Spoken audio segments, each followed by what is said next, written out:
Bonjour à tous et bienvenue dans le numéro 33 de la saison 4 de l'Hebdo des Rage Package. On démarre tout de suite avec les sorties de la semaine. Et on démarre tout de suite avec un jeu pour les 5 ans et plus qui s'appelle Mimose et Sam et le voleur de fruits. C'est un jeu qui va être en tous contre un, c'est-à-dire qu'un joueur va jouer le voleur de fruits, va devoir essayer de récupérer tous les fruits avant de se faire attraper. Tous les autres joueurs vont jouer un jeu de déduction dans lequel ils vont essayer d'éliminer petit à petit les suspects pour trouver le coupable. C'est un jeu de Thomas Dagenet-L'Espérance qui est l'auteur notamment de Decrypto, mais aussi de Milorzo qui était déjà un jeu assez familial qui était coopératif. Ici c'est pas coopératif, c'est un tous contre un, c'est Mimose et Sam et le voleur de fruits. Et on continue avec un jeu parfait pour l'heure du thé de Daryl Shaw qui est plus malin que ce qu'on pourrait y croire à première vue. C'est un jeu tout simple dans lequel vous allez former des gâteaux, mais c'est un jeu de draft dans lequel vous allez décider quelle part vous gardez pour vous, mais également quelle part vous allez réserver à vos voisins. Donc essayez de surveiller ce qui se passe autour de vous pour donner la moins bonne part possible à tel ou tel voisin. C'est Cake Master. Et on continue avec Numbers Up, un jeu à règles extrêmement simple. À chaque tour, vous tournez une carte qui va vous donner les chiffres à prendre. Vous allez devoir créer une tour avec ces chiffres. Les plus rapides remportent le plus de points. C'est Numbers Up. Et on continue avec un jeu familial qui s'appelle Bomb Island qui va être un Battle Royale, c'est-à-dire que chaque joueur va aller sur l'île pour essayer de récupérer un maximum de trésors, pouvoir laisser des bombes pour essayer d'éliminer ses adversaires, mais également surtout évidemment récupérer des trésors, sachant que les trésors peuvent être pris même une fois ramenés dans votre bateau. Donc attention, c'est un jeu tous contre tous, surveillez bien vos arrières, c'est Bomb Island. Et on continue avec Stickers, un jeu dans lequel vous allez faire la collection d'autocollants comme son nom l'indique. Des autocollants qui vont selon les parties être super rares, peu communs ou communs. La rareté des autocollants va être déterminée par les joueurs, donc voilà, faites bien les bonnes collections des bons produits et à chaque partie vous allez débloquer des autocollants que vous allez devoir coller sur vos cartes, donc chaque partie sera différente de la précédente. Chaque jeu, au fur et à mesure que les parties avancent, va être différent d'un autre jeu. Vous allez créer votre propre collection de stickers avec vos petits avantages, avec des petites règles supplémentaires qui vont également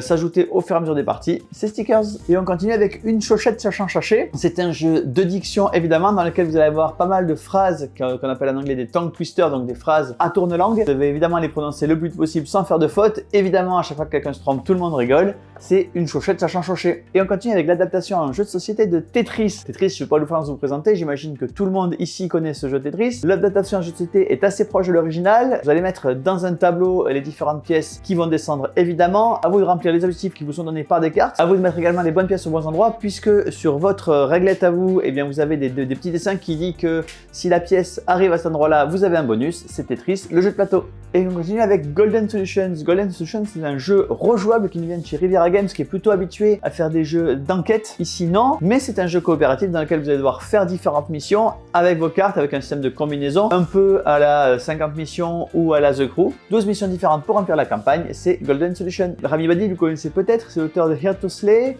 Casting Shadows, mais aussi Unstable Unicorn. Ici, on est plutôt dans l'esprit de Here to Slay ou Casting Shadows, c'est-à-dire un jeu d'affrontement, soit 1v1, soit 2 joueurs contre 2 joueurs. Dans tous les cas, vous êtes un enchanteur qui va devoir invoquer des élémentales jusqu'à abattre l'enchanteur adverse, c'est Command of Nature. Et on continue avec un nouveau jeu de la famille Frixelius. La famille Frixelius, c'est notamment les auteurs de Terraforming Mars, mais aussi de plein d'autres jeux. Ici, c'est Daniel qui nous arrive avec un jeu qui s'appelle 7 pièces pour un château, dans lequel vous allez, comme son nom l'indique, construire un château avec une mécanique qui est que à chaque tour, vous allez soit piocher 2 pièces, soit poser une pièce sur le château. Vous pouvez poser des pièces en large ou en hauteur, mais pour monter en hauteur, il faut que votre pièce soit la somme des 2 pièces d'en dessous. Au fur et à mesure que vous construisez votre château, vous allez pouvoir avancer sur le plateau. Plus votre château est beau et plus votre baron avance vite. Le baron va récupérer des bonus, mais également des pièces. Le premier qui récupère 7 pièces a gagné la partie. Comme un bonheur n'arrive jamais seul, vous avez en même temps que le jeu de base une extension qui arrive avec, c'est l'extension concours. Évidemment, il y aura un PK Game Pack avec les deux, c'est 7 pièces pour un château. Et on continue avec Arctic. Arctic, c'est un jeu de Cédric Lefebvre.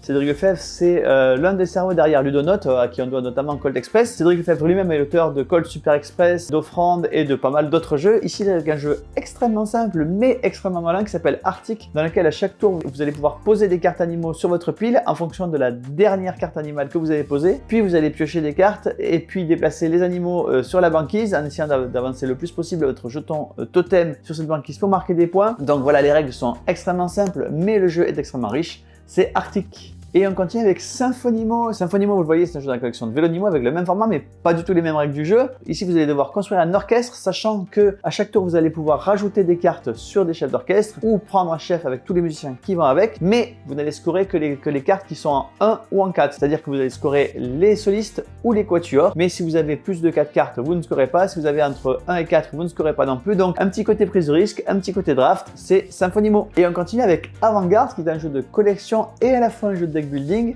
Le principe est suivant, au départ vous avez 6 cartes 1, 6 cartes 2 et 4 cartes un peu plus hautes dans des couleurs dépareillées. À chaque tour vous allez piocher 7 cartes, essayer de les appareiller ensemble et vous gagnez de l'argent en fonction de ce que vous avez appareillé. Puis vous allez acheter de nouvelles cartes, soit dans les couleurs que vous avez déjà, soit avec des valeurs plus hautes ou des valeurs que vous avez déjà. Vous de créer votre meilleure main possible pour améliorer votre deck, pour pouvoir gagner de plus en plus d'argent. En même temps, il y a des mécènes qui vont pouvoir venir vous aider. Par exemple, celui qui a joué le plus de 2 va avoir $1 de plus, celui qui a joué le plus de 3 va pouvoir détruire une carte, etc. etc. C'est avant-garde. Et on continue avec Curious Garden, un jeu A2 et exclusivement A2 dans lequel un des joueurs va jouer Alice de Alice au Pays des Merveilles et l'autre joueur va jouer la Reine de Cœur. Le jeu est asymétrique, la Reine de Cœur va devoir bloquer Alice et ses compagnons. Alice va devoir se faufiler dans le labyrinthe et en sortir. C'est Curious Garden. Et on continue avec Umbrella, un jeu de Flavien Dauphin et Benoît Turpin. Benoît Turpin que vous connaissez sûrement pour la série de jeux Welcome, Welcome to the Moon, Welcome to New Vegas, etc. etc.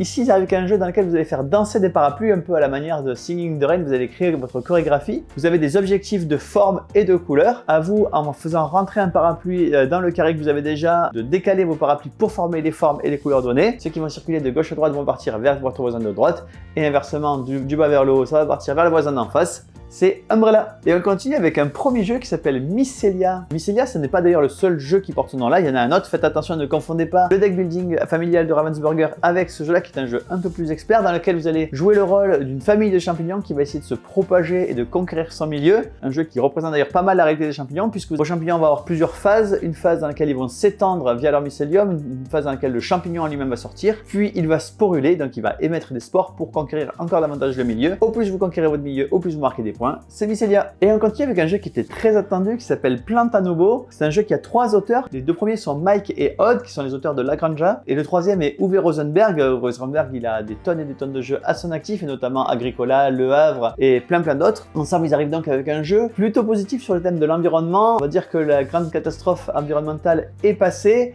Les arbres nous ont donné la solution et ils produisent de l'oxygène pour nous sauver. Les humains vont utiliser ces arbres et créer de l'oxygène. Celui qui en crée le plus remporte la partie. C'est donc un jeu de création de moteurs d'oxygène en l'occurrence. Pas mal d'éléments dans le jeu et notamment des polyminos qu'on va venir placer sur le plateau en essayant d'optimiser évidemment ce placement. C'est Plantanubo. Et on continue avec Shackleton Base, un jeu de 2 auteurs italiens. Le premier, c'est Nestor Mangone, qu'on connaît surtout pour Darwin's Journey, mais aussi Lorenzo le Magnifique, mais aussi Newton. L'autre auteur, c'est Lopiano, qui en doit notamment Calimala, Merve et également pas mal d'autres jeux. Ici, il y a un jeu dans lequel vous allez conquérir la Lune. Ça se passe en 3 manches. Chaque manche se distingue en 3 phases. Une première phase de draft dans laquelle vous allez créer vos navettes. Puis les navettes vont arriver sur la Lune et les astronautes vont pouvoir se déposer sur la Lune. Ensuite, il y a une phase de maintenance dans laquelle vous percevez vos revenus puis vous allez remettre vos astronautes dans des structures. Un jeu extrêmement modulaire. Des corporations différentes vont être jouées, donc des façons de jouer différentes et des scorings différents vont être joués à chaque partie. Beaucoup de rejouabilité donc pour Shackleton Base. Et on continue avec la dernière création d'Oriol Komasikoma. Oriol Komasikoma, il est auteur de jeux évidemment, mais il est également président de festival de jeux, il est également pas mal d'autres choses et maintenant auteur de livres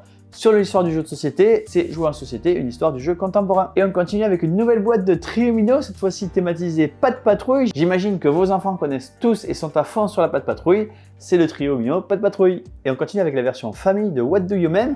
What Do You Meme, c'est ce jeu dans lequel vous allez tourner une image qui est un des grands classiques d'internet, donc un mème, et chaque joueur va devoir mettre une phrase qui correspond à un mème. Ici évidemment des mèmes et surtout des phrases qui sont adaptées au jeu avec les enfants, c'est What Do You Meme famille. Et on continue avec un autre jeu pour toute la famille, une édition vintage de Rummikub. Le matériel est évidemment repensé pour être particulièrement agréable à jouer, c'est le Rummikub Vintage. Et on continue avec un calendrier de l'Avent, tur évidemment pour les plus jeunes. Il y a 24 énigmes dans la boîte, des énigmes qui sont à la fois physique et à la fois sur un podcast que vous allez pouvoir écouter. Une enquête qui parle évidemment de gourmandise, c'est le calendrier de l'aventure gourmandise. Et on continue avec Lama Kadabra. Évidemment, Lama Kadabra, c'est la suite de Lama. Lama, c'est un jeu du fameux docteur Reinhard Knizia dont on parle quasiment toutes les semaines ici. Ici, le jeu est très proche du jeu Lama, si ce n'est qu'il y a des cartes spéciales qui vont venir agrémenter le jeu, mais également une nouvelle phase qui va être une espèce de showdown, donc un grand spectacle de magie dans lequel vous allez pouvoir gagner des points, ce qui n'est pas du tout positif à Lama, c'est Lama Kadabra. Et on continue avec Ortis Automne. Si vous connaissez déjà Ortis, la version automne ne devrait pas vous surprendre. Il y a quelques règles supplémentaires néanmoins, avec notamment une souris qui va vouloir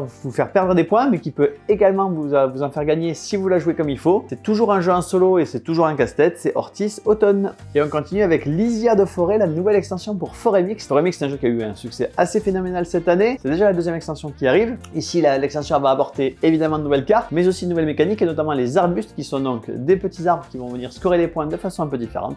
C'est forêt mixte, lisière de forêt. Et on continue avec un nouveau personnage qui arrive dans l'univers de Gosu X. Il s'appelle, accrochez-vous, c'est pas facile, Rugnar Bonesreaper. Il arrive avec donc une nouvelle faction, de nouvelles cartes, de nouvelles façons de jouer, mais également avec un nouveau tapis. C'est le 3e tapis de Gosu X. Cette extension, c'est la 2e extension et elle nécessite la première qui était Abunakashi pour être jouée. Évidemment, on va faire un pack game pack avec le jeu de base et les 2 extensions. À noter qu'en même temps que le tapis numéro 3, les 2 premiers tapis sont revenus en stock et donc on les a à disposition. C'est Gosu X, Rugnar's Bonesreaper. Et on continue avec pas mal de bonheur pour les fans de Terraforming Mars, et je sais qu'ils sont nombreux. Pas mal de nouvelles extensions qui viennent de sortir tout en même temps. Vous avez dans mes mains la version Automa. Vous savez, quand vous jouez tout seul à Terraforming Mars, vous jouez avec l'objectif de terraformer en moins de 14 générations. Ici, le jeu va un peu se compliquer pour vous. Vous avez un adversaire qui est robotisé, mais qui va vraiment jouer à Terraforming Mars contre vous. Vous avez ici le Prélude 2, donc 2 nouvelles cartes Prélude qui sont plus adaptées pour être jouées avec Venus Next, Colony et même Turmoil.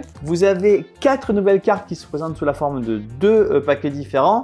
4 nouvelles cartes avec donc chacune leur particularité sur le plateau, mais également leurs objectifs et récompenses différentes. Et puis, comme je parle d'objectifs et de récompenses, vous avez l'extension Objectifs et récompenses qui va modifier votre façon de jouer à Terraforming Mars, puisque en début de partie, vous allez pouvoir choisir ou tirer au sort comme vous voulez les objectifs et les récompenses qui vont être joués pour cette partie-là. Donc évidemment, ça apporte pas mal de rejouabilité et de variabilité à vos parties. Évidemment, tout ça rejoint le très grand PK Game Pack avec tout Terraforming Mars. Ce sont les nouvelles extensions de Terraforming Mars, Objectifs et récompenses, Prélude 2, les nouvelles cartes et Automa. Et on termine avec non pas un jeu mais un accessoire. Pour transporter toutes ces merveilles, vous avez besoin de pas moins qu'un sac de jeu. Atali arrive avec un nouveau sac de jeu particulièrement adapté, c'est-à-dire que non seulement c'est évidemment le bon format comme vous avez l'habitude, mais également Atali a travaillé sur ce qui était le plus dur dans les sacs de jeu, c'est-à-dire les bretelles ont été particulièrement renforcées pour pouvoir porter tout le poids de vos gros jeux. C'est le sac à jeu Atalia. Et bien voilà, c'est la fin du numéro 33 de la saison 4 de l'Hebdo Tirage par Cage. J'espère qu'il vous a plu et moi je vous dis rendez-vous la semaine prochaine.